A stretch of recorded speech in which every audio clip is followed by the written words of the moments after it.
We all have it. It's ubiquitous, mysterious, and something that many people actually take for granted. It's part of your everyday experience, right? So that seems natural enough. Just as natural as it is to fall asleep each night and lose consciousness for a time. It's all part of the experience of being human. But each one of us knows that at some point, the gift that is your personal consciousness will one day change. Some say it'll cease forever at some point. Others say that it'll shift into something different. Some say consciousness is a byproduct of brain function. Others hold that consciousness is eternal. There are a lot of different thoughts on consciousness. Some say consciousness is a byproduct of brain functions. Some say that consciousness is personal, a product of sensory input and memory. Some say that consciousness is also a sea in which we swim. So I'm not here to tell you what you should be thinking about your personal experience of consciousness or how to use it. My job has always been to help you find new ways to explore it. If you choose to do so, you may discover something about yourself and how you use consciousness personally, in addition to discovering something more about yourself and the other forms of consciousness that you interact with daily, like the people in your life, the situations in your life, and perhaps life itself. In a world consumed by external stimuli, the Gateway Experience offers a path to explore the vast landscapes within. Are you ready to embark on this journey of inner exploration? Central to the Gateway Experience are the focus levels, a series of distinct states of consciousness. Each level, like a stepping stone, takes you deeper into the realms of your own mind. Each step on this journey unveils new layers of yourself, revealing the hidden capabilities and boundless potential that reside within. The Gateway Experience challenges our conventional understanding of reality. It suggests that our awareness is not limited to the physical world, but can extend far beyond, into realms often dismissed as mere imagination. It's about recognizing that we are more than just physical beings. We are beings of energy, of consciousness, capable of tapping into a reality far grander than we ever imagined. In the symphony of consciousness, focus level C1 is the opening movement, the grounding chord upon which our everyday experience rests. It is the state of ordinary waking consciousness, the familiar realm of senses, thoughts, and actions that define our daily lives. C1 is where we spend the majority of our lives, navigating the world through the lens of our five senses. It is within the realm of C1 that we experience the full spectrum of human emotions, from joy and love to sadness and frustration. At the heart of the C1 experience lies our sensory perception, the five senses that paint the vivid tapestry of our reality: sight, sound, touch, taste, and smell. These are the tools with which we interact with the physical world, the building blocks of our everyday experience. Our senses are not merely passive receptors of information. They are active participants in shaping our perception of reality. They are the foundation upon which we build our understanding of the world, the raw materials from which we create meaning and purpose. C1 is not merely a sensory experience. It is also the realm of the thinking mind. Learning to observe our thoughts without judgment, to become aware of the stories we tell ourselves, is an important step in moving beyond the limitations of C1. While C1 may seem like the most ordinary of states, it is also the most important. The Gateway Experience invites us to re-examine our relationship with C1, to see it not as a limitation, but as a gateway to deeper self-discovery. Focus 3 in the Hemisync Gateway Experience represents the foundational level of expanded awareness. It's where your conscious mind begins to relax, while your subconscious becomes more accessible. This state supports mental clarity, calm focus, and the first stages of detachment from physical stimuli. It's often experienced during light meditation or just before sleep. Your body feels heavy, but your mind becomes still and open. This universal consciousness, this soup of everything, is one coherent consciousness in the space, deep in the space. I've been there hundreds and hundreds of times, and there are different levels. And I'll give you an actual example. When it's non-verbal communication, how data comes to you, you just know, and it independent of time. So meaning when you're in that space, you just all of a sudden know something. And it's almost like it didn't really take time. So it's not like there's a book of knowledge and it takes time to absorb that. Yeah. It just, oh, I understand. And it's instant, right? And so there was this moment where I realized that we are being in that space. And when you reach this idea that, like what is that the Buddhists talk about, various paths are talking about this oneness. When we took off my hands from the cup, and then you realize like, oh, there's this one consciousness, right? And there's the obvious question, like, why are we compartmentalized? Well, in that one consciousness, it's absolute. There is nothing else, just this one consciousness. And in that state, if you can absorb that for a second, it's the loneliest existence that it can be. It has no companion because there is nothing else but it. That's it, right? Just one. Just one. The list is long and his career is quite distinguished. Dr. Sheldrake, welcome to the conversation. Good to be with you. I really appreciate you coming by. I first became aware of the morphic resonance theory back through your first book, A New Science of Life. It was in the mid-1980s, and we were doing consciousness and psi research at the Monroe Institute. At the time, we were very keenly interested in trying to figure out the mechanisms behind the information flow which comes to psychics. Most of them were remote viewers, but there were other brands of psychics involved. Your theory, in my opinion, provided the most grounded explanation for what this information flow was. So I've been actually looking forward to this conversation and meeting you for about 30 years. I know a lot of our listeners in the audience are already familiar with the work, but for the benefit of those who are not, let's get them up to speed with some of the basics. Let's start with the first question. What is the premise of the morphic resonance theory? The premise is that the universe has memory, that the whole of nature has a kind of memory. The lower laws of nature are more like habits. Each species has a kind of collective memory, which Jung called the collective unconscious when it's in humans. But I think that every species has that, not just a memory of behavior like animal instincts, but also of form. I think when a cabbage grows, it's tapping into a collective cabbage memory, a memory of form. And the idea of memory in nature is sort of shocking in Western thought because it's never been really part of mainstream Western thought. In Hindu and Buddhist thought, it's been standard and mainstream for well over 2,000 years. So what for some people in the West is shocking, it's utterly unshocking in India and in Buddhist cultures. So the idea of memory in nature isn't my idea. Lots of people have had that before, including the American philosopher C.S. Peirce at the beginning of the 20th century. But what's new about my hypothesis is trying to say how it works. And what I suggest is there's a kind of resonance between similar self-organizing systems across space and time, independent of distance in time or space, but working from the past. A cumulative memory. So every giraffe embryo, for example, as it develops in its mother's womb, tunes into previous giraffe embryos, and when it's born, tunes into previous giraffes and picks up their instincts, having already picked up their forms. And so this is a kind of collective memory. It's heretical within biology and controversial because many biologists assume that all inheritance is in the genes. I think genes are grossly overrated. We know what they do. They code for protein structure.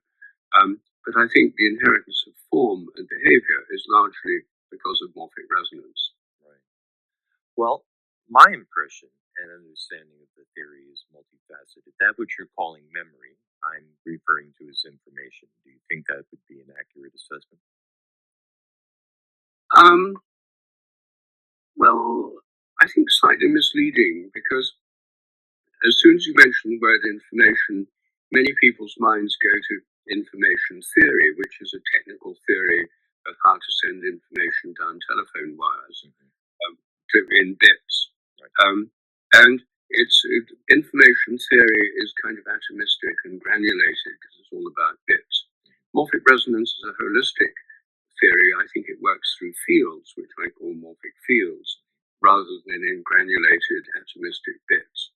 So I prefer to use the word form.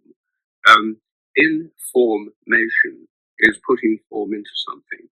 And I think it just avoids ambiguity and confusion by saying form, not information, because then you can cut out all the baggage that comes with the word information in the genes, information, technologies, etc., etc.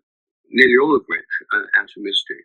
Digital computers work on plus, zero, plus type binary things that are granular, whereas morphic resonance is about holistic patterns of organization. So if you use the word form, I don't think it would be a problem.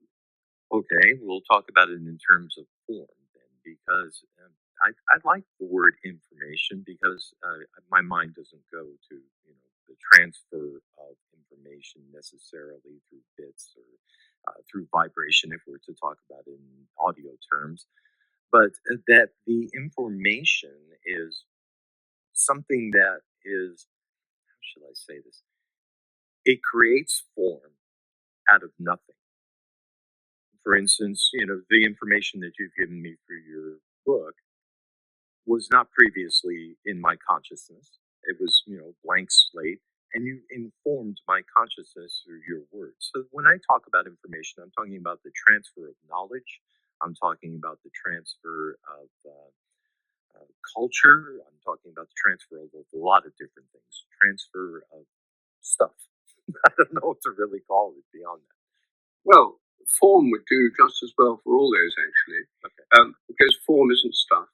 It's like the architect's plan of a building is form, right?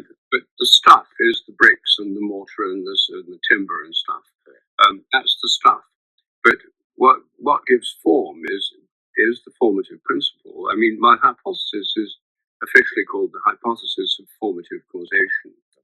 But I mean, the word information is fine in the sense you use it, but the fact is that lots of people don't use it in that sense. And if you use it in any kind of vaguely scientific context, people's minds do go straight to information theory and bits and bytes and rates of transfer and stuff. Right. And that's basically because their minds have been informed to believe that is the way we should interpret the word information, right?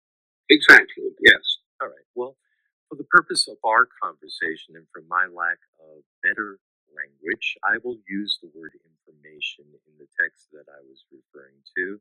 And if it doesn't quite jive with what you're trying to communicate, let me know and I'll try to find a better word. From my understanding, your theory is kind of multifaceted in that it's implying that this information flow is occurring and it's nonverbal. Okay, it's not written, it's not spoken, it's implied information inherent in what some people would believe to be the genes of a species, but I think there's something more to it, as your book suggests. It also implies that this information is being transmitted to individual entities, as you mentioned, similar entities, quote unquote, similarities, that could be defined as a culture or a family or an entire species. And that this information exchange is not necessarily genetic, as you were speaking before, or a function of intellect. You're saying that this information, quote unquote, extends from memory source that exists in some field, and perhaps we can call that some form of energy, which is outside of the brains of the individual entity. Is this an accurate encapsulation, do you think? Yes, I would say that the form, the transfer of the memories occurs by morphic resonance. directly from the past. The point of morphic resonance is that it's a relationship across time. Right. And sometimes people say, well, where are the memories stored? Well, that for me is the wrong question, because where is a question that requires a spatial answer. Then you have to say the Akashic field or the ultimate cosmic field or something like that. Or the cosmic memory banks or the Akashic records or something. All of those imply a spatial storage. Memory is a phenomenon in time, not in space. And I think that the whole of the past is potentially present everywhere, and that we access it through resonance on the basis of similarity. So that's how I think it works, basically. And I think that the genes help organisms to make the right proteins, but then they tune in to morphic resonance. Like a TV set tunes in to transmissions. It's not storing all that information inside it, as a video recorder does, but a TV set or a radio or a smartphone, for that matter, are picking up on a resonance. They work by resonance, and by invisible resonances coming into them. We're all familiar with the idea of invisible resonant phenomena from the technologies that we use every single day of our lives. And I'm suggesting that not only brains and bodies, but also plants, animals, even crystals work like that. If you make a new chemical compound for the first time, it's usually very hard to crystallize. And the more often people make it anywhere in the world, the easier it gets everywhere else. So I think that's morphic resonance as well. And that's got nothing to do with genes or brains. But it's got a lot to do with form, the form of. Often referred to as the mind awake, body asleep state. Focus 10 marks a significant departure from our ordinary waking experience. It is the threshold between the external world of sensory input and the inner world of dreams, intuition, and expanded awareness. This unique state of being is characterized by a profound sense of detachment from the physical body. The key to navigating Focus 10 lies in achieving a delicate balance between physical relaxation and mental alertness. The Gateway experience utilizes hemisync technology, a system of binaural beats that gently guide the brain into specific brainwave states associated with Focus 10. With practice, you can learn to consciously shift your awareness, entering the state of deep relaxation and heightened awareness at will. One of the most remarkable aspects of Focus 10 is its potential to heighten our sensitivity to subtle energies and vibrations. As we detach from the physical body and the external world, we become more attuned to the subtle realms of consciousness that exist beyond our ordinary perception. These subtle energies may manifest in various ways, as intuitive insights, creative downloads, or even a heightened sense of connection to something greater than ourselves. Focus 10 is not merely a state of relaxation or a curious phenomenon. It is a gateway to further exploration, a launching pad for venturing into even deeper states of consciousness. From this state of deep relaxation and heightened awareness, we can begin to explore the outer edges of our perceived reality. Focus 10 is a testament to the extraordinary potential that resides within each of us. Our journey through the focus levels continues as we ascend from the tranquil depths of Focus 10 to the expansive realm of Focus Level 12. This level marks a significant shift in awareness, a departure from the familiar terrain of everyday consciousness into a state of heightened perception and expanded knowing. Focus 12 is often characterized by a sense of clarity and focus, a heightened awareness of the present moment. One of the most profound aspects of Focus 12 is the shift in perception it facilitates. As we move beyond the limitations of our five senses, we begin to access information through channels that are often dormant in our everyday lives. This expanded awareness allows us to perceive the world with greater clarity and understanding. As our awareness expands in Focus 12, we gain access to a source of wisdom and guidance that resides deep within ourselves, our intuition. Since our intuition is no longer being drowned out by the chatter of the rational mind, it emerges as a clear and powerful voice, guiding us towards our highest potential. Learning to trust and follow our intuition is an essential aspect of navigating the Focus 12 state. We begin to make decisions that are in alignment with our highest good, attracting opportunities and experiences that support our soul's journey. Focus 12 is not merely a state of passive observation. It is also a catalyst for creative expression and manifestation. As we tap into the expanded awareness and intuitive insights available in this state, we unlock a wellspring of creativity that can be channeled into all areas of our lives. Imagine yourself as a painter, your palette filled with a vibrant array of colors. In Focus 12, our creative palette expands, and we gain access to a wider spectrum of ideas, inspirations, and possibilities. This creative energy can be harnessed to manifest our desires, to bring our dreams into physical form. By focusing our intention and aligning our energy with our desired outcomes, we can use the power of Focus 12 to create positive change in our lives and in the world around us. Whether we express our creativity through art, music, writing, or simply through the way we live our lives, Focus 12 empowers us to tap into our full potential and create a life that is both meaningful and fulfilling. Our journey through the focus levels now brings us to the precipice of a truly extraordinary state of consciousness, Focus Level 15.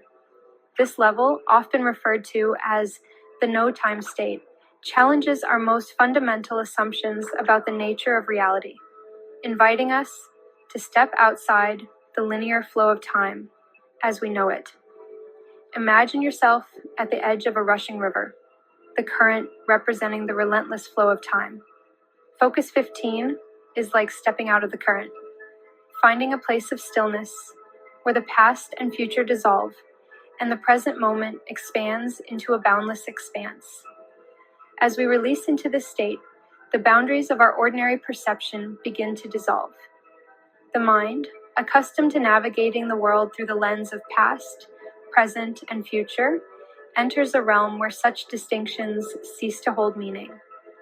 Focus 15 is not about escaping time, but about transcending its limitations. It is about experiencing the eternal now, the timeless essence of our being that exists beyond the constraints of our linear perception. In Focus 15, our perception of time undergoes a profound shift. The past, no longer a fixed point in our rearview mirror, becomes fluid and malleable, available for reinterpretation and healing. The future, once a source of anxiety or anticipation, dissolves into the infinite possibilities of the present moment.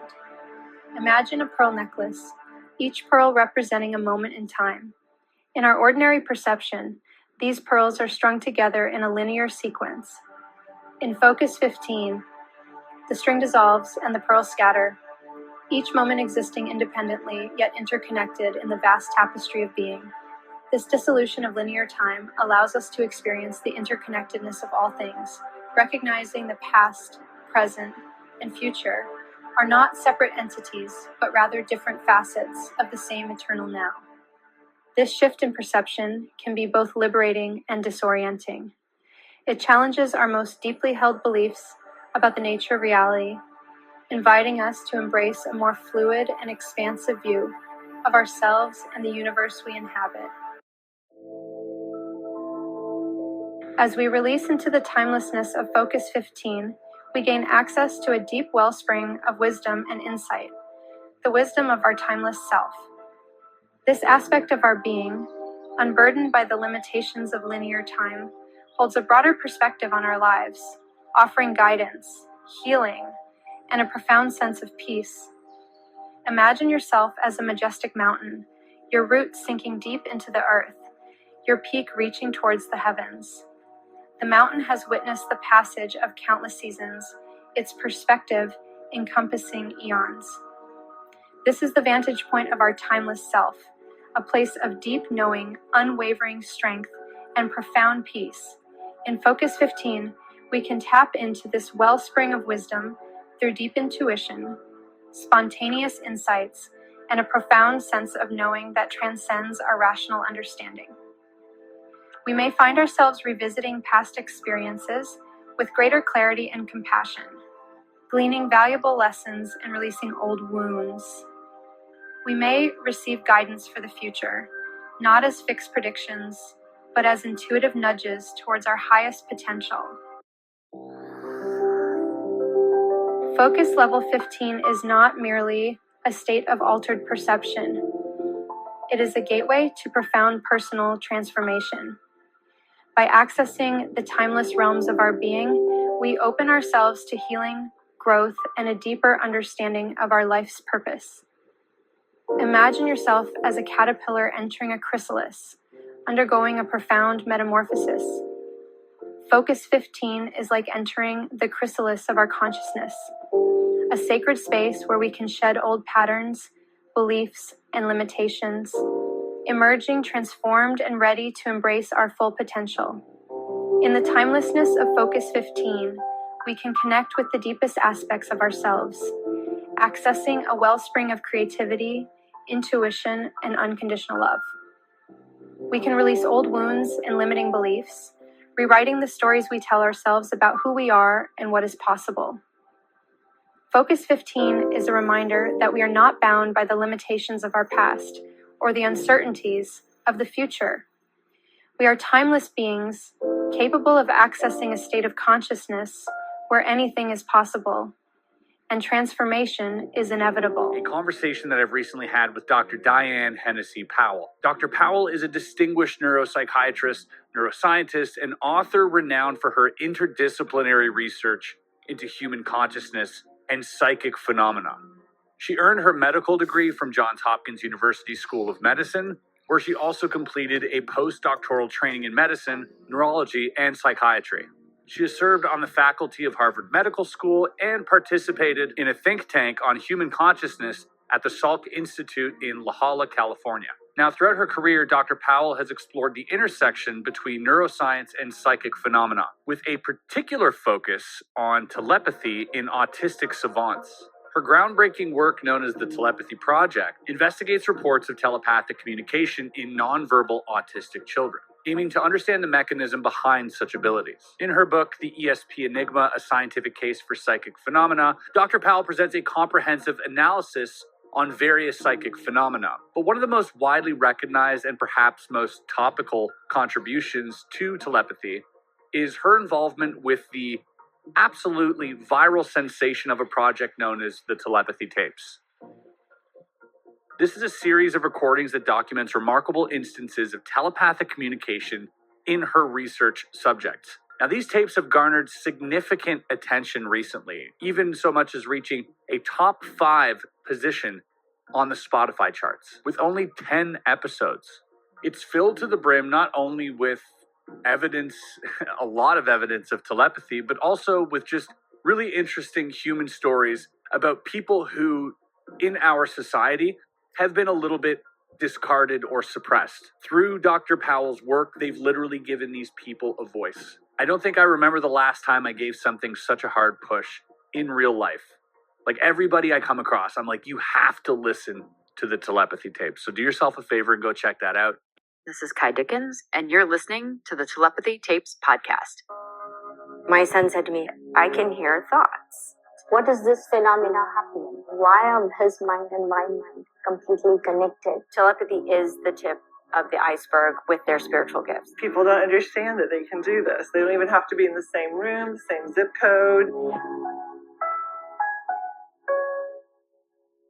For decades, a very specific group of people have been claiming telepathy is happening in their homes and in their classrooms. And nobody has believed them. Nobody has listened to them. But on this podcast, we do. Welcome to the 10th episode of the Telepathy Tapes. This episode is a little different from the others you've heard thus far. This isn't about the parents' or teachers' perspectives or interpretations. It's about theirs, the non-speakers. We've spent so much time uncovering the incredible ways non-speakers navigate the world, share their wisdom, and challenge our understanding of communication. But the question remains, what do they want us to do with this knowledge? In this episode, you'll hear directly from non-speakers about their hopes, dreams, and the changes they want to see, from education to advocacy to how we approach human potential. Because knowing about these gifts isn't enough. Action is the next step. And who better to guide that action than the very people who gifted us this new understanding? The response to this call was overwhelming, with far more content than could fit into a single episode. And so I've done my best to select pieces from various spellers that give you the fullest picture. First, I want to introduce Sammy. She's 25 years old and lives in Carmel, California with her family. And my first question for the spellers was this. Now that the audience has digested everything presented in the telepathy tapes, what should they do with this information? What does it all mean? Think of us as a ripple in the waters. First, we shatter reality for our parents in particular. Then we shatter reality for the schools, the teachers, the therapists. Many still can't believe their eyes because you've become so accustomed to the phrase seeing is believing and thinking that science has to prove it before it can be seen as real. This is mind tricks that keeps many blocked in the dark. I also asked how society should change to meet this moment. The stark truth is that you are more than the mind, more than the body. Awaken the collective spirit again to the true magnificence of who you are. Next, I want to present the responses pulled together by Dr. Andrea Lambuti, showcasing some of the thoughts of the autists that she works with. This first one is from Alex D. A love to this podcast. Acknowledging that this is real is not easy for many. Always thinking outside our experience is hard. This is our world, but it is hard to explain in a way neurotypicals can conceptualize. It is more than another language, it is another different opportunity of existence. At the most basic level of explaining, it is like running different entire operating systems. I'll love to those in heart who try to understand. All my energy feels like this is a big moment. And here's Joe, who piggybacks on Alex. His words were recorded by his mom. I want to say that even though I think it is overwhelming to explain, I am glad people are open to learning. I get nervous that with this I will not be understood. Telepathy is a loaded word. Maybe it is the best way for neurotypicals to understand, but it is bigger than that. Alex said it perfectly. It is a totally different type of thought and existence. Rose will be next, and she asked if I could read her words. Quote, I am too overwhelmed by happiness that people believe this is real. It is all real. Knowing that people are listening gives me hope that we can be truly seen. This is all that matters to me. And here's our next speller, Maudie. I am heart and soul in this conversation. I desire so much for us all. I desire a world that sees gifts in autism. Calling it a disability has never been accurate. We don't need a cure. We need support like anyone else. We are not broken. I love that more people are starting to see this. I am feeling in my heart and soul that the world is changing. And here's Alex V., whose words are being read by his mother. First, I want to say thanks for this podcast. I think everyone should know that we are inside these uncooperative bodies. I am here. I hear and understand you. That is all I need people to know. And next is Jack. We are cognitively different. It is a gift. It is a misunderstood gift. I always think if the work of my life is how to make the world see it, it is a hard task.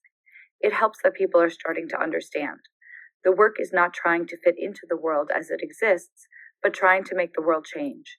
Next, we'll meet Trevor, and his mom, Laura, will be reading his answers. She never thought to test telepathy with Trevor until she started listening, and I was overjoyed when she sent me the results of telepathy tests she did with 5, 6, and 7-digit numbers, as well as random names and words. She said that Trevor was 100% accurate. So he's doing it too. So I'd be really interested to see how many other people are trying this with their kids and how successful they are. I can answer this. Lots. My email inbox has been a sheer delight as parents are discovering for the first time, like Laura did, that if you believe and trust in your child and their abilities and enable them to spell, you won't be disappointed. And here's Trevor's response to my question about what listeners should do with all the information they've learned. I want them to see us in a different light. I am an intelligent man with remarkable spiritual gifts. I wish they would presume competence in non-speakers. And for humanity, I desire compassion and understanding for who we are. We are light workers. Next, I want to move to a residential home in England. A wonderful human being who works at the home diligently collected messages from a non-speaking resident. This staff member had previously worked with non-speakers, so she knew about the telepathy, and this awareness allowed for a trusting, open bond with the resident. Here's what she wants you to do with the information shared in the podcast. I live in a residential home for adults who have learning difficulties. I am imprisoned here until society changes its mind about who I am. I'm aware of thousands of people like me who are non-speaking adults lost in the care system. If society could start to accept that we are not under-functioning but ultra-functioning, and can see our physical disabilities as a symptom of our grey matter functioning excessively well rather than not functioning at all, we might start to get somewhere. Let us lead you.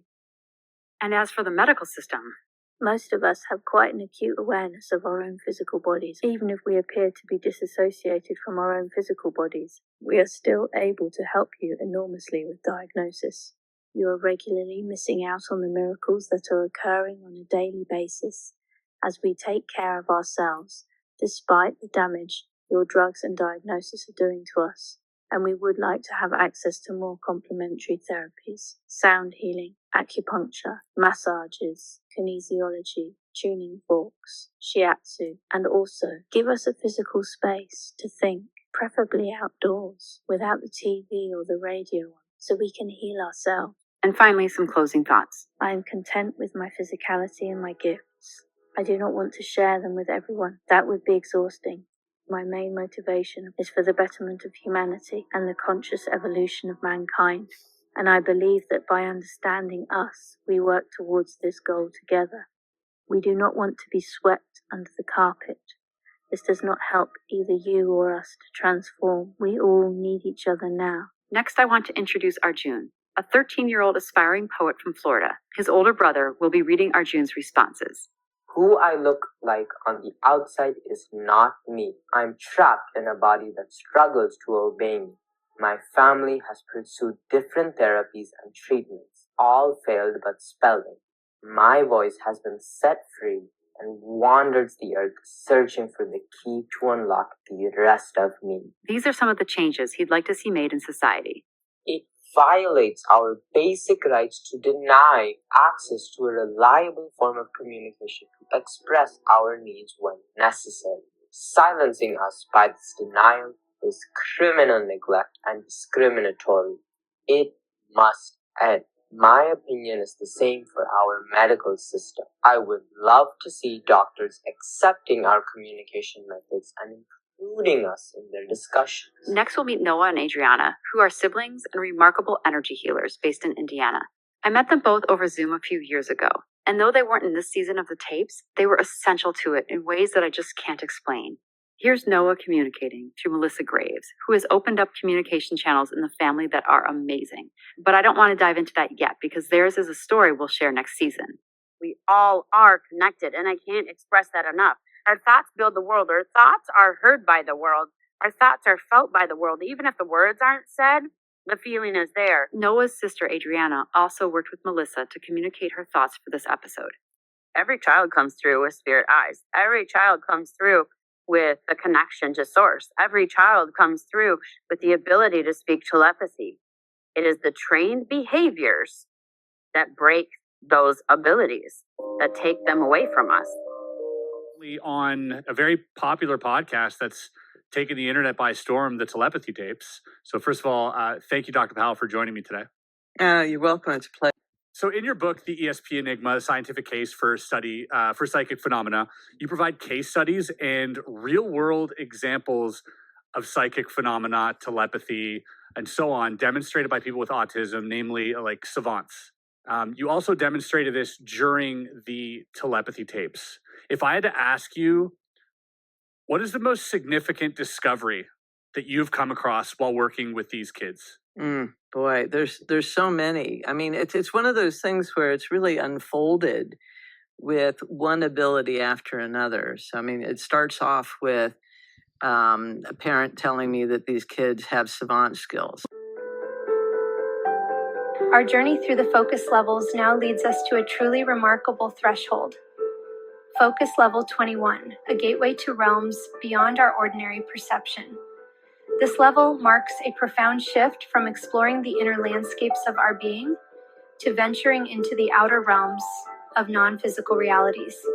Imagine yourself as a seasoned explorer, having mapped the familiar continents of your inner world, now standing at the edge of a vast, uncharted ocean. This is the essence of Focus 21, a bridge between the familiar shores of physical reality and the infinite expanse of the non-physical.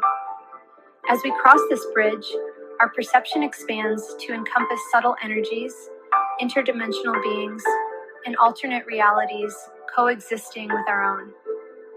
The veil between the physical and non-physical thins, allowing us to glimpse the interconnectedness of all things in a way that transcends our linear understanding.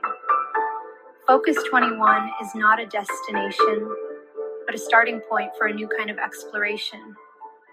It is a state of heightened awareness, where the impossible becomes possible, and the boundaries of what we perceive as real begin to dissolve.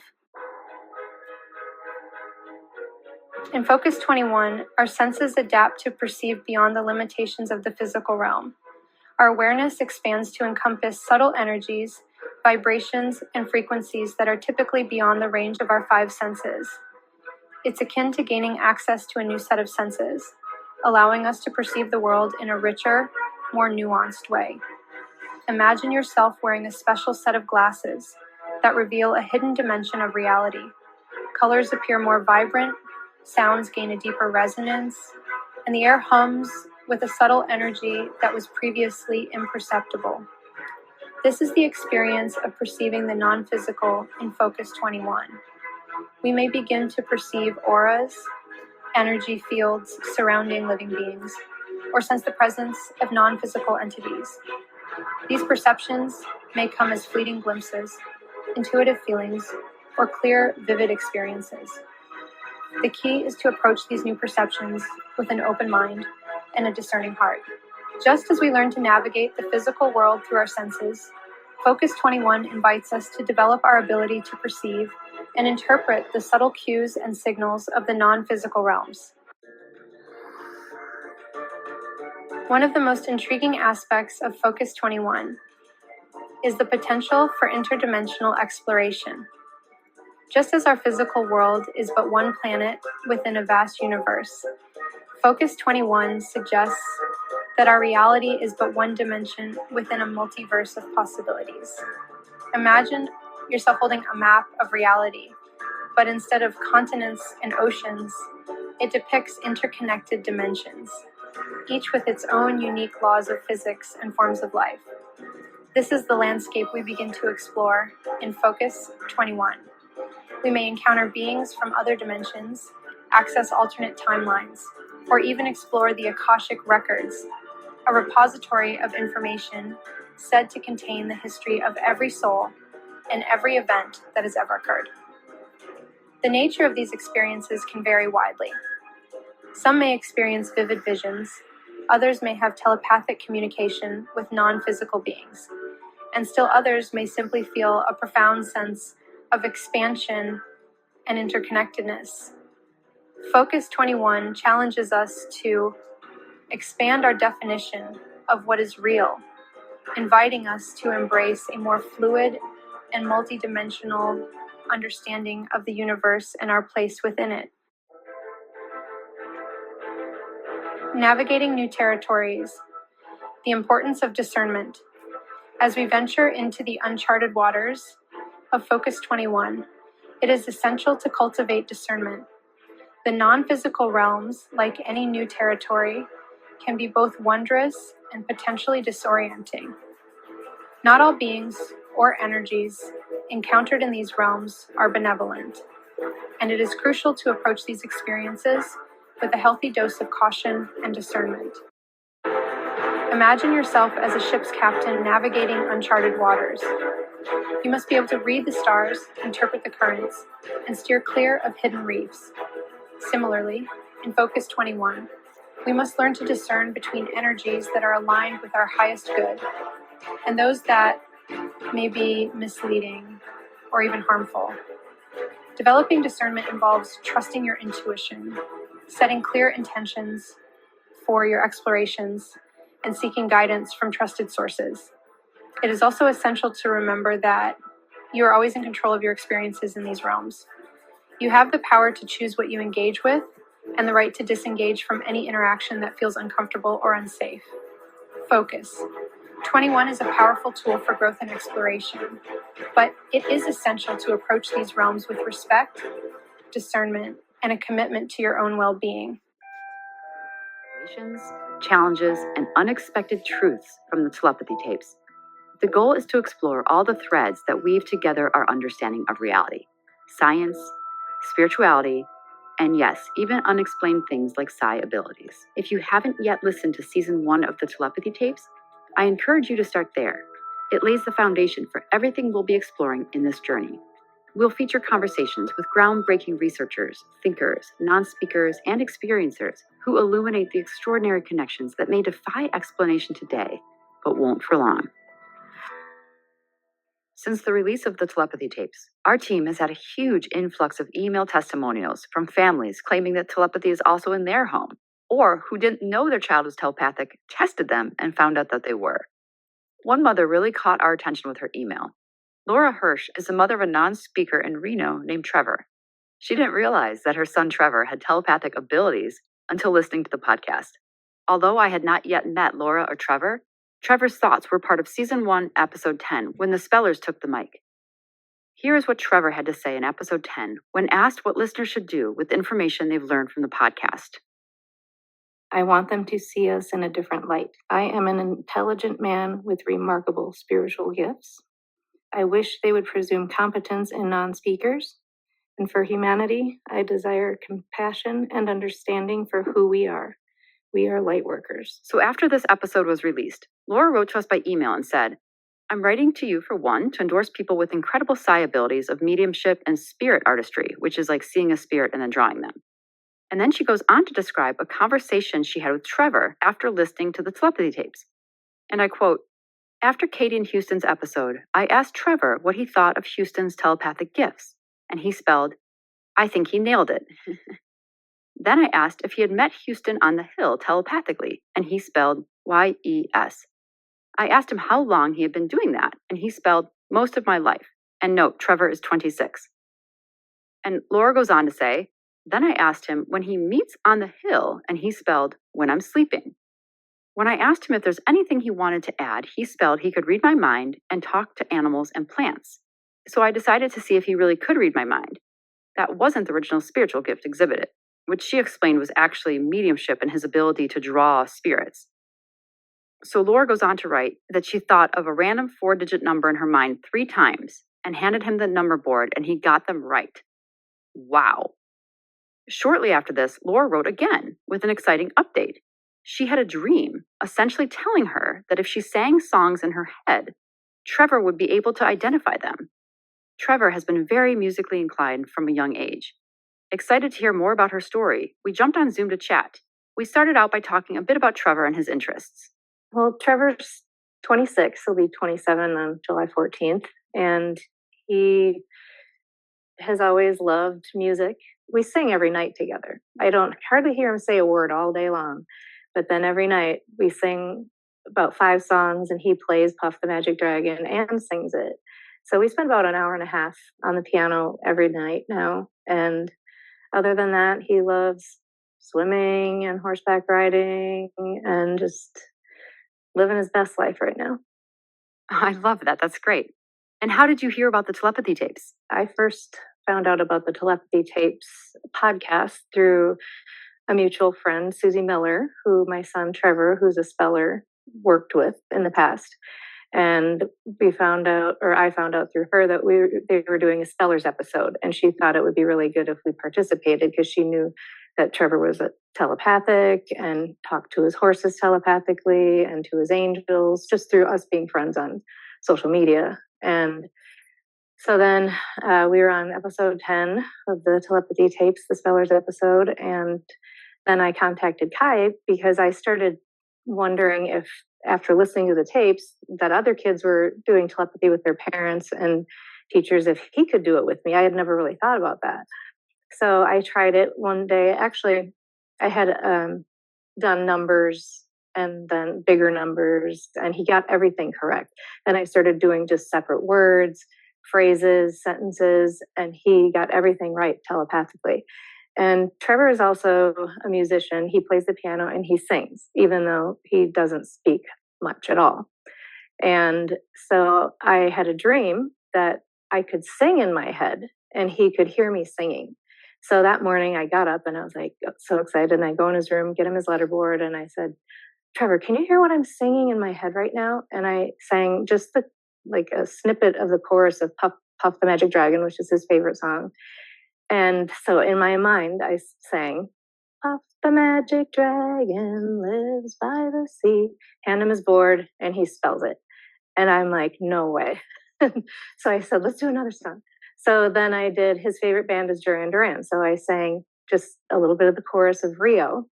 And I said, what song was that? And he spells Rio. And I said, who sings that? And he spelled Duran Duran. And I said, who's their lead singer? And he spelled Simon Le Bon. And I was just floored. So this started in September of last year. And every day, almost every day when we spell, I'll ask him a couple songs. I'll do a couple songs in my head. And he gets everything right. Oh my gosh, that's so amazing. So prior to this, did you have any inkling at all that Trevor was telepathic? I know you mentioned he had, really strong connections with his horses. Did he ever talk about communicating with them? Yeah, so when we started doing spelling to communicate, I'd always ask him questions about activities we did, his opinions on things, because he's an open speller. So I said, what did you and Blackjack talk about today? Because he told me he could talk to his horse, like right when he started riding. And it was a different horse at the, before Blackjack. And he would spell all these amazing things that they talked about. And when I knew it was actually real and unbelievably, was when a horse died.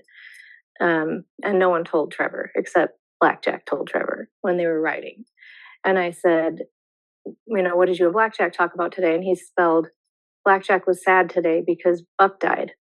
And I said, how did you know that? Did you overhear someone talk about it? And he said, no, Blackjack told me.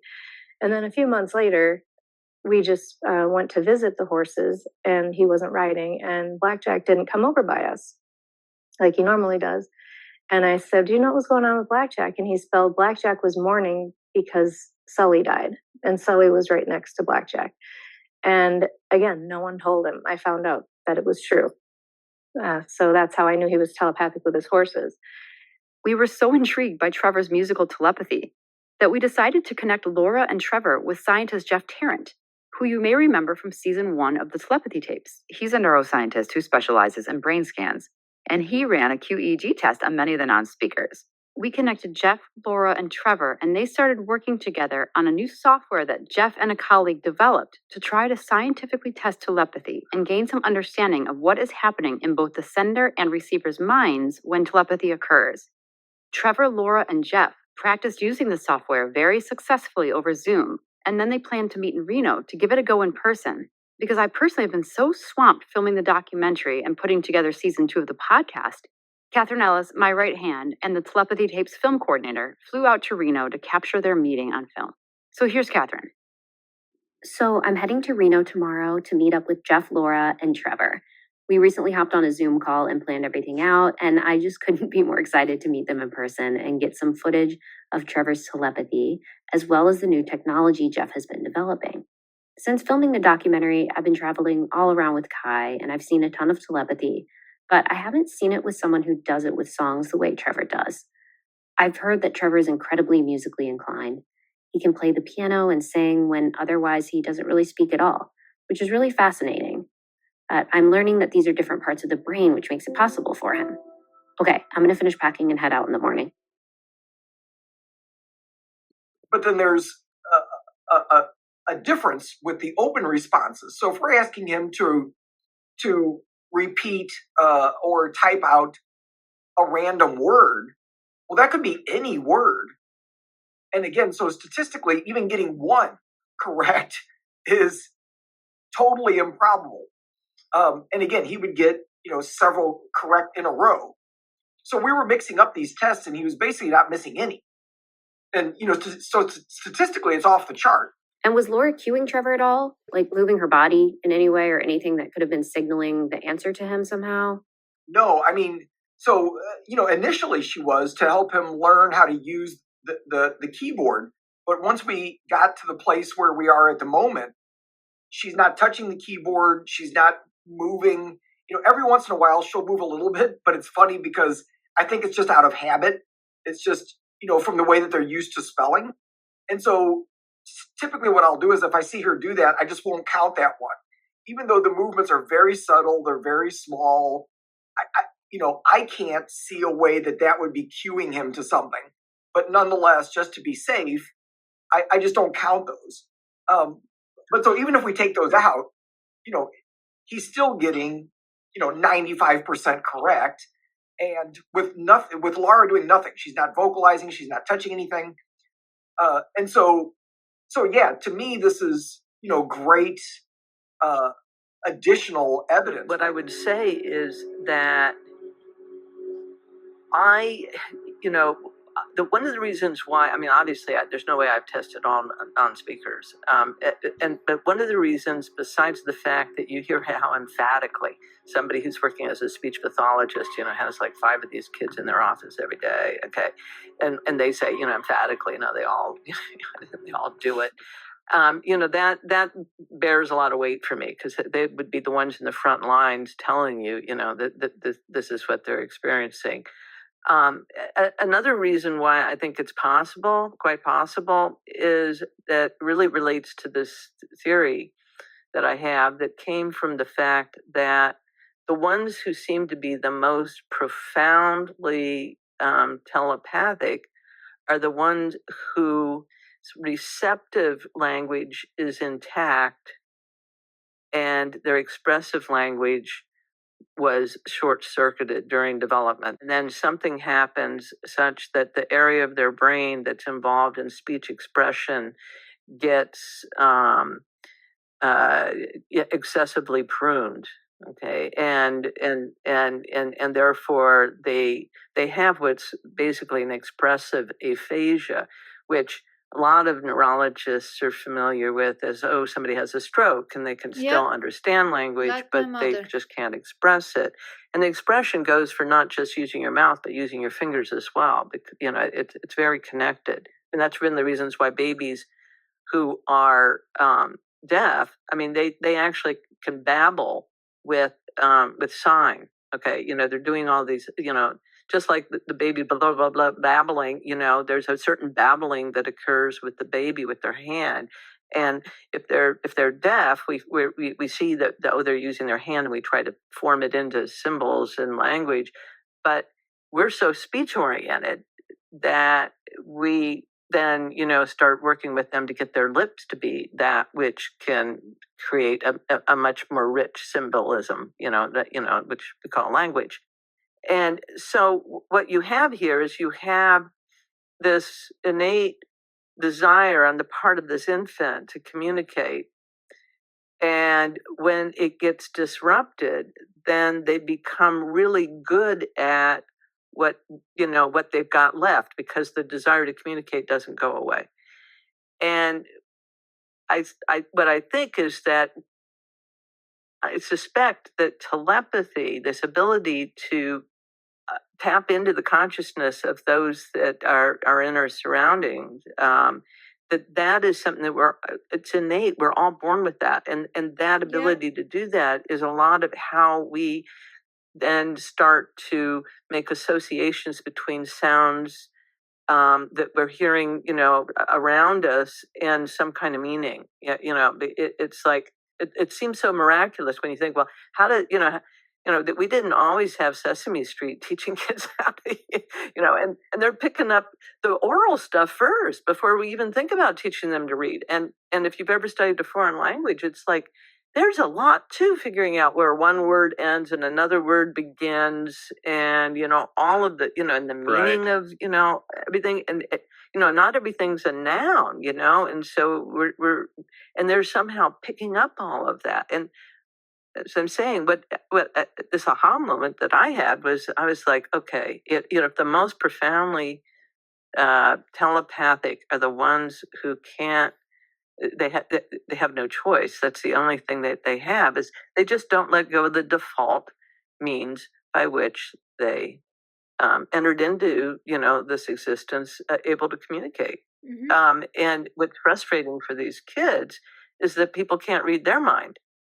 That's the problem, yeah. So they're experiencing all of this information, and yet until they were actually given the ability to spell, which doesn't require as accurate of a sensory motor system. A lot of these kids, their proprioception is off. So they don't know exactly where their finger is in space. And a lot of the physical therapy and occupational therapy that they get is trying to, and the spelling activity itself, of pointing to a big letterboard, is precisely to try to help to get them to have enough accuracy, and then once they master it, then you'll see that they're not hesitating between each letter while they're trying to do the telepathy. They're just going bing, bing, bing, bing, bing, bing, bing, bing, bing, bing, spelling out what it is that is being thought. And you're like, how is it? At first I'm like, how is it that they can be spelling what their parent is thinking? And then you realize, if they're tapping into their consciousness, they're not just getting the message, they're also getting the spelling too. So it almost seems like it's consciousness's way of wanting itself to survive, and it's doing that by any means necessary and by all means available to it. Is that fair to say? Yeah, absolutely. Consciousness is, the question is, what does it need? Self-expression. Consciousness needs expression. Yeah. Right? And so what happens is that in the first several years of life, particularly the first 5 years of life, the brain is undergoing massive, massive development. And what's driving it is, these things that we're talking about. And if what happens is, if there's something goes wrong, there's so much plasticity, there's so much flexibility to come up with either a new workaround, or to some kind of loophole, or maintaining a default system that that worked, but wasn't perfect, in certain ways, but basically that consciousness is going to try to fulfill those drives and will work with what it's got during that developmental phase, to make that happen. And so that's why I'm so interested in, what's the brain wiring of, of some of these individuals who had their, had their language disrupted, and then they have these abilities. How did they rewire their brains, and how does that rewiring relate to their specific set of special skills, beyond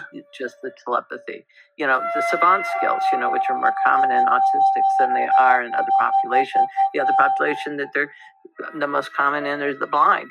Both of those are circumstances in which you have something that gets disrupted, something that is usually used by us to navigate, to get around for survival purposes. And an alternative is rewired into their system. Yeah, enhanced. Yeah, they're even better at that. Like the I don't know if you're familiar with the people who are blind who can echolocate. Yes. They can just click, and then detect the signal bouncing off of things, and they can do all kinds of things that a lot of sighted people be afraid Exactly. to do. I remember seeing that on, I think it was Ripley's Believe It or Not or something a long time ago, and I remember myself in my room trying to click and closing my eyes and seeing if I could, and yeah, it felt impossible to me. So it was that much more impressive when I seen someone do it. Okay, I want to speak about this particular phenomenon that I've heard about through the telepathy tapes, which I think really captivated a lot of people and raised a million questions in my own mind. The talk on the hill. This is it really feels like something out of a sci-fi movie or a comic book or something. It is genuinely I think for me, one of the most inspiring things that I've heard throughout this project, and to give maybe people a brief summary, and maybe you can help me on this, but it's essentially a place where these mainly, I think, nonverbal communicators go to in a state of sort of meditation and communicate thoughts and ideas and teach each other things. And if I'm not mistaken, there are a lot of them who do this. Is that correct? Is that fair to say? Yeah, that's fair to say.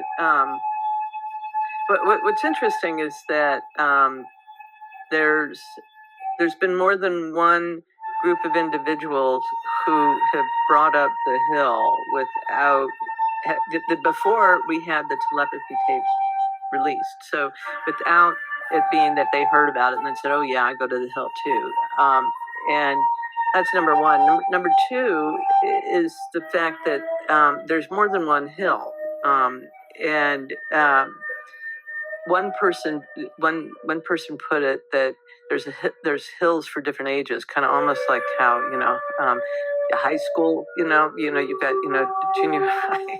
Wow. High school, that there's different general age groups.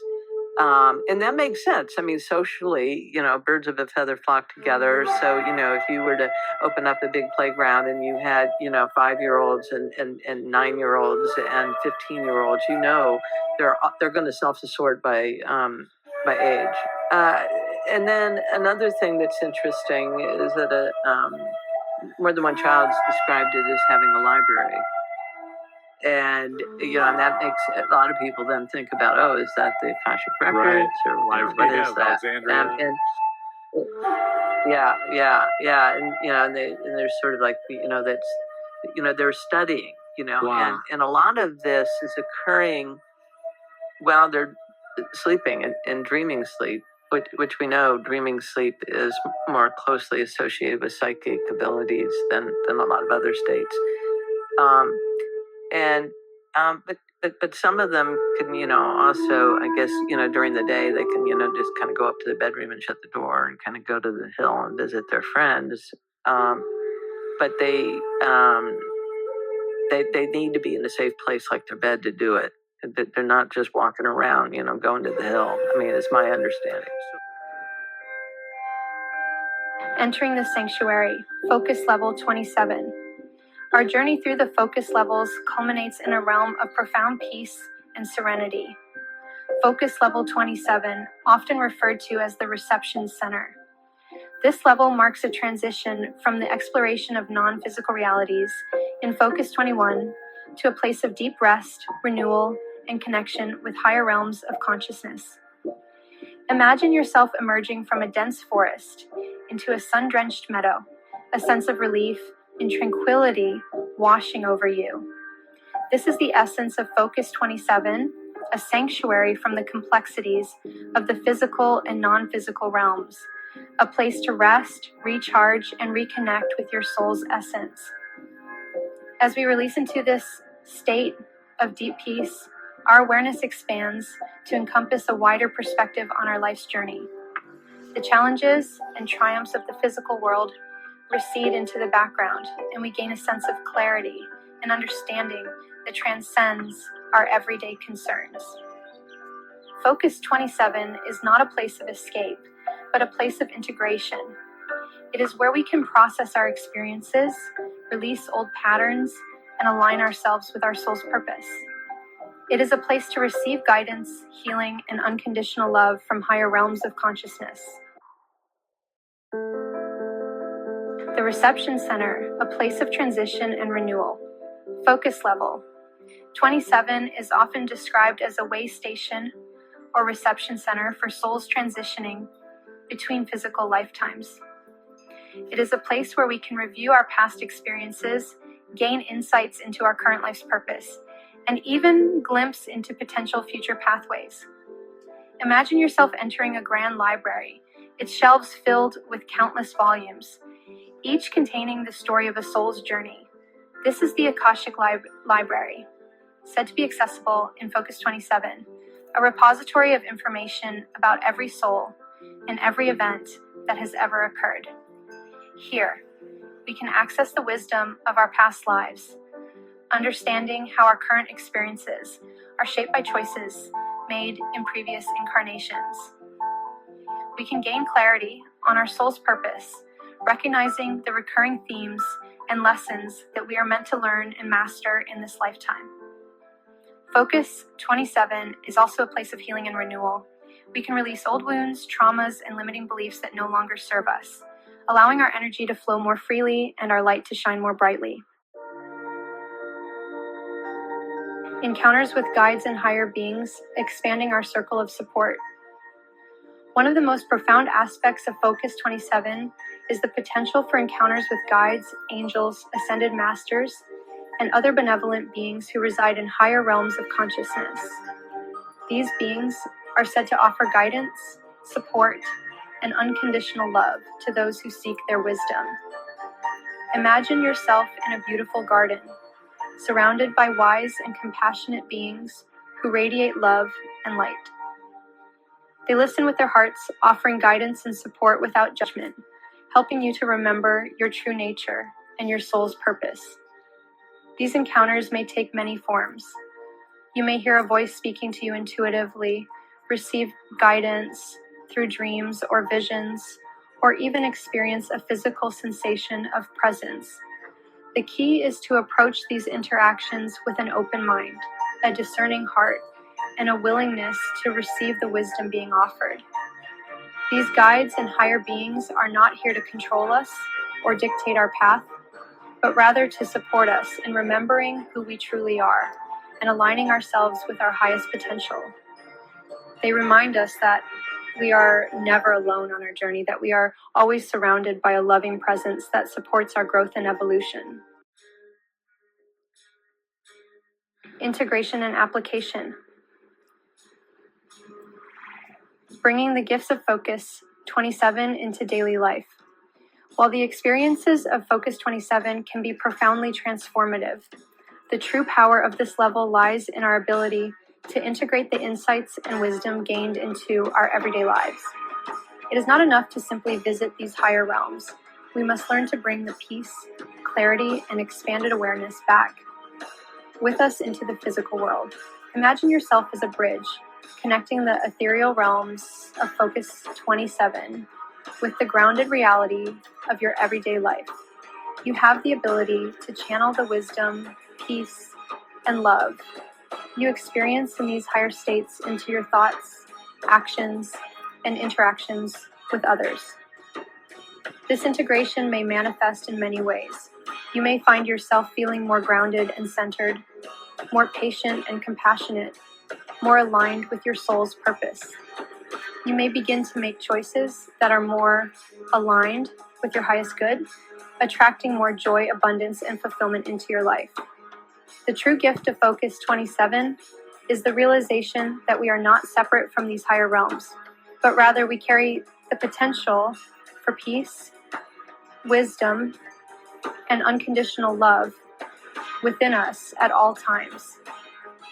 By accessing this state of consciousness, we remember who we truly are and step more fully into our power as creators of our own reality.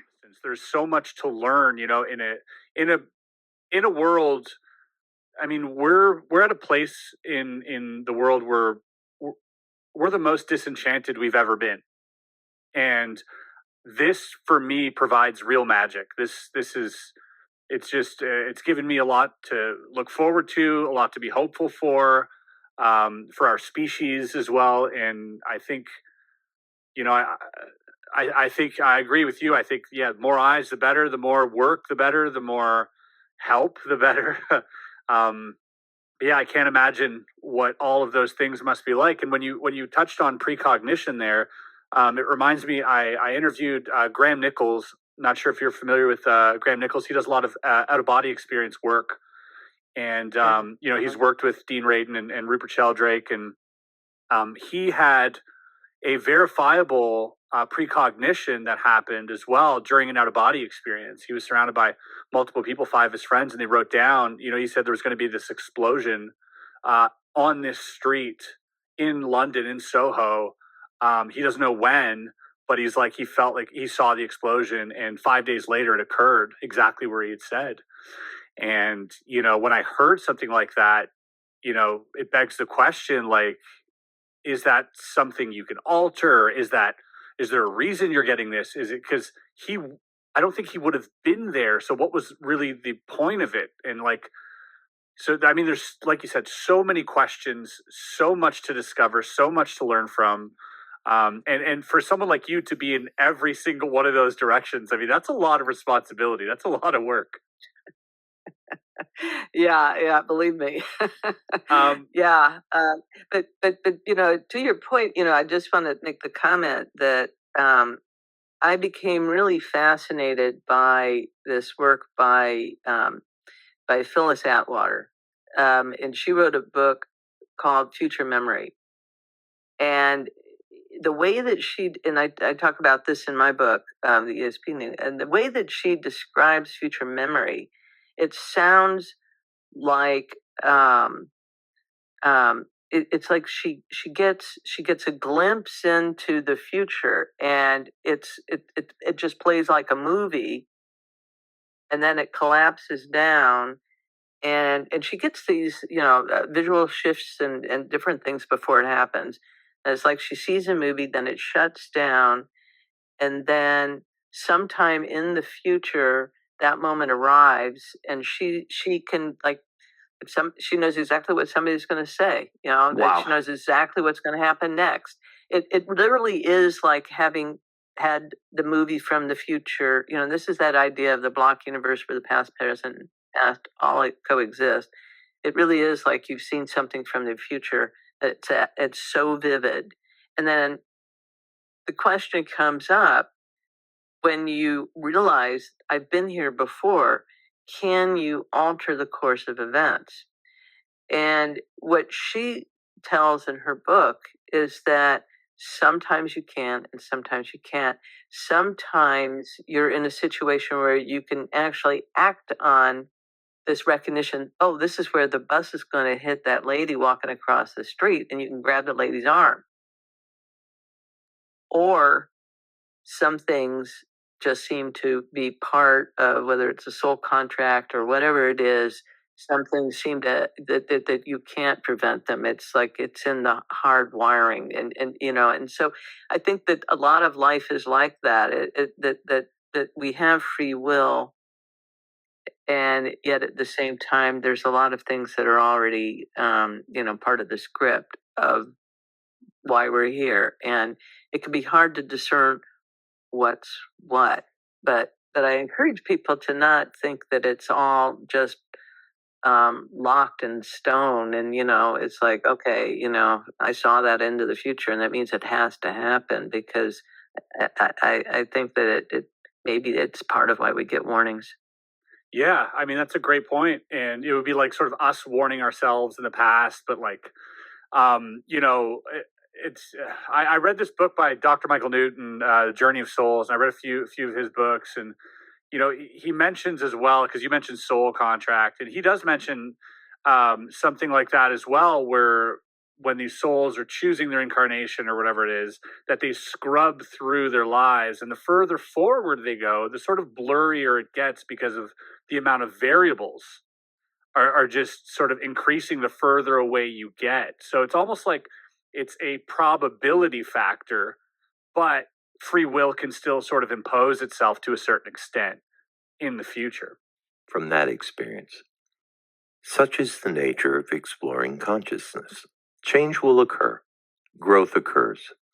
In my experience, it has been completely positive change, and much of that change is due to Bob Monroe.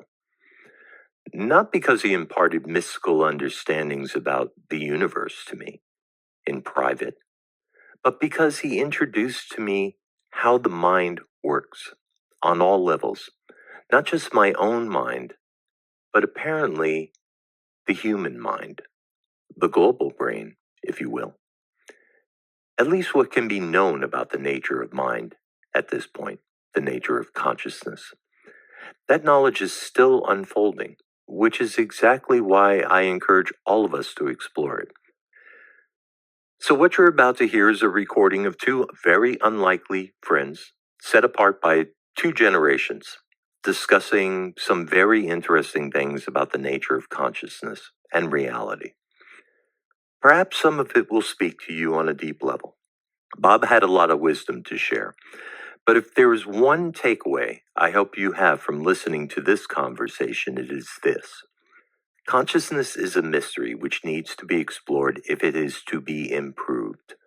Improving it has immense benefits, not just for the individual, but also contributes to this collective or global consciousness.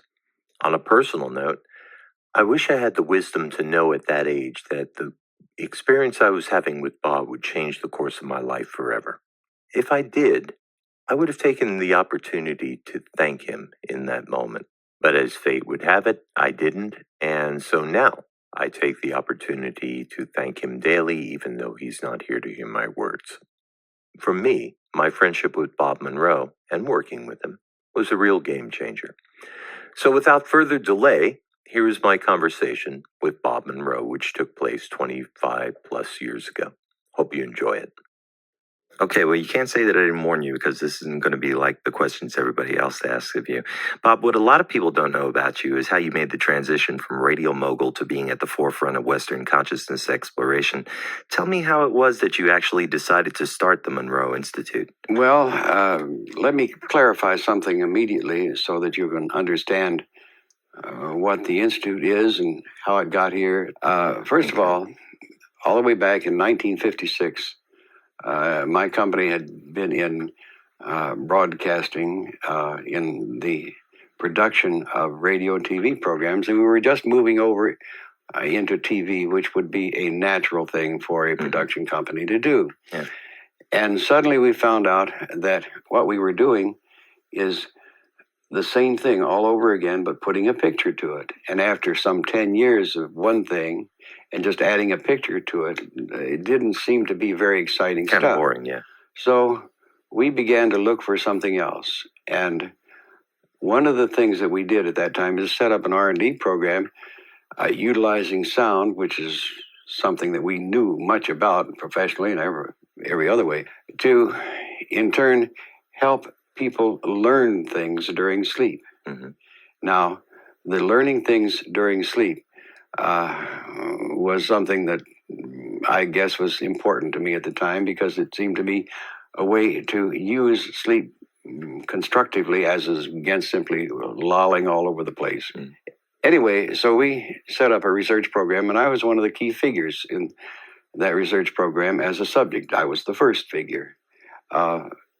This is most interesting, and it all relates to where we are now. In that, the first thing we had to do is have a means to get people to sleep. And so we developed, even then, back in 56 and 57, by the use of sound, a means whereby we could help people get into sleep. Mm. And it created what we now call a frequency following response in the brainwave activity.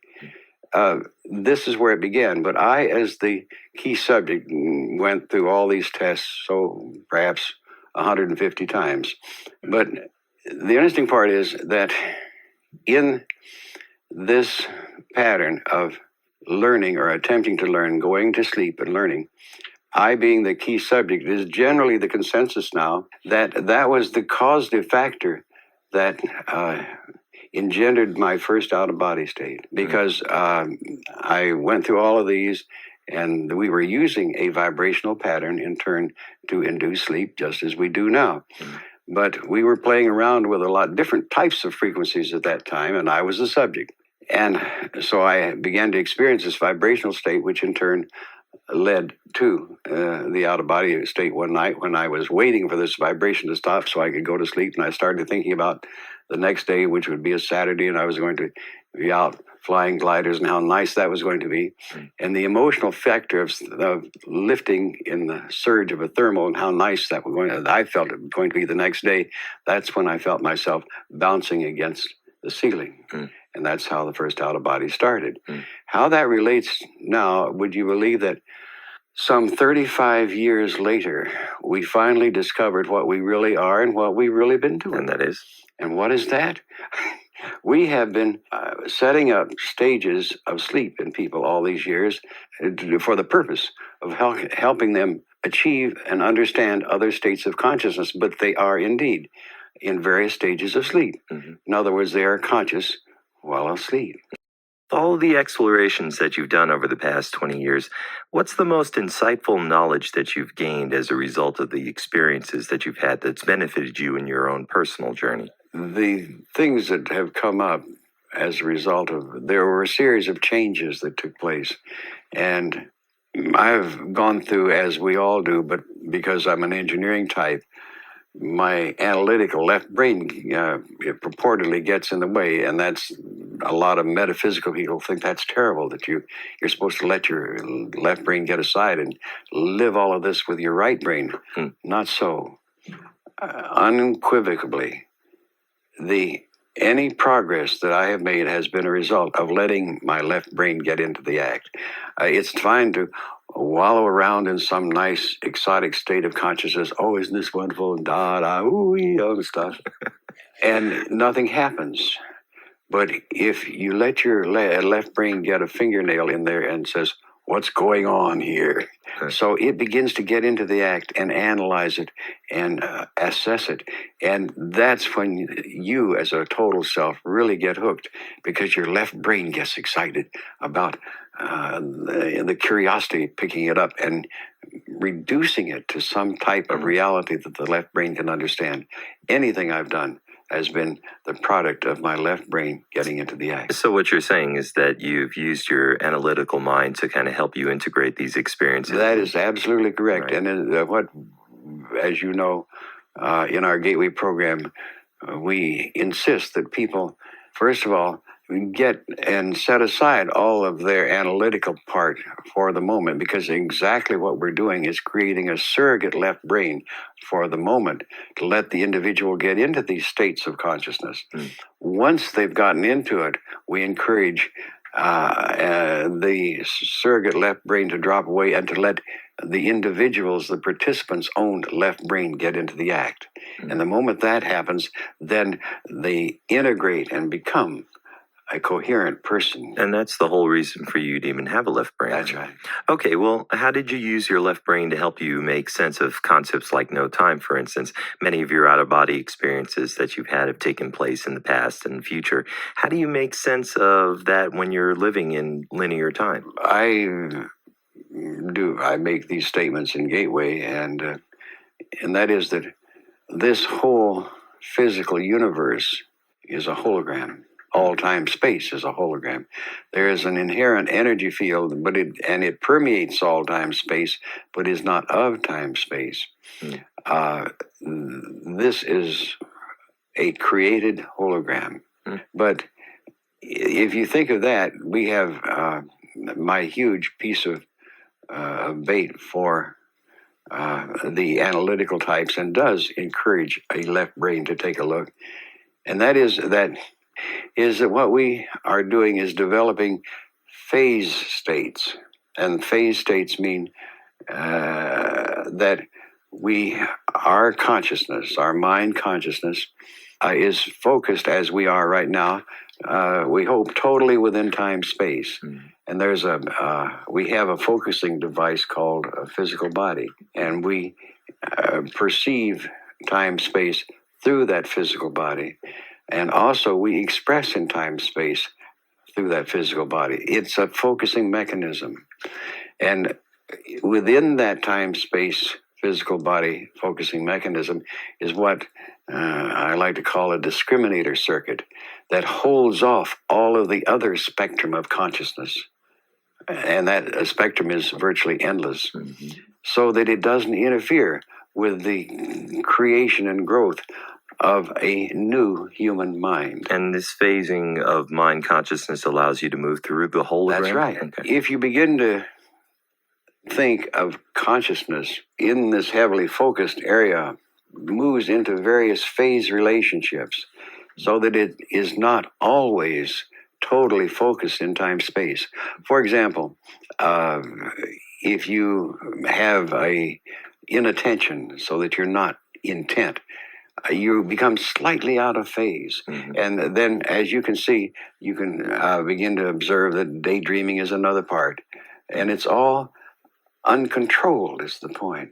Phase relations. So let's say in inattention, you're 5% out of phase and 90% phased in time space. If you keep that concept moving outward in various percentiles of more of you there than here, or most of you here and a part of you there, you begin to get a beautiful concept or understanding about the way human relationships, mind, body work, and how the human mind works, thinking of consciousness as a spectrum that moves on, and you are just penetrating other parts of that consciousness spectrum with this human mind. So you get into meditative states, for example, which are one of the very few types of phase relationships that is controlled. People control and get into a controlled meditative state. Very rare. But you get beyond that and you get something else, uncontrolled, and you got psychotic states. Where a person perceives this other reality and perceives this reality, and they can't identify which is which. And not being either trained or aware or objective about it, they begin to, as we call it, lose it one way or another. Schizophrenia can fall very neatly into that. A paranoia can, where they see people in woods watching them and these kinds of things, which to them, that person is very much there. That other state is there, but they try to mix the two in that respect, and they cannot do it. So you have these psychotic states. And so if you go beyond that and keep drifting into these various things, we discover, for example, that we are like a loose cannon floating along, and we eventually drift into a thing we call sleep. Well, beyond that, of course, in between, as it were, are all the various uncontrolled states you get in through the use of alcohol, drugs, or whatever. That's another part of that scattered phase relationship, uncontrolled. So you're here now and you're experiencing another phase state, and that's what's exciting about it, of course, is that it is a derivation, but it's uncontrolled. You can't turn it on, you can't turn it off, and you don't understand it to the degree that it is. Then comes sleep, and culturally, where sleep is a place where we, quote, lose consciousness. Well, we lose this consciousness, but we pick up consciousness there, that we are into another phase state, and our consciousness moves down the spectrum into another part of it. Now, that's what, of course, we've been doing with Gateway, is helping people learn how to willfully control moving into these other states of consciousness. And, for example, Focus 10 is deep into stage 1 sleep. Give you an idea. Focus 12, which is expanded awareness, is deep into phase 2, perhaps more into phase 3. It depends on the individual. Move it more deeply, and you get into our famous Focus 21, which is right on the edge and perhaps in stage 4 sleep. And beyond that is heavy delta sleep. We've had enough data through the years accumulated, and it is funny how you put these things off to avoid reaching conclusions. But the identification of the life signs of an individual in an out-of-body state in our lab is near identical to those of delta sleep. And but the key thing is everybody does this during sleep, during delta sleep. Okay.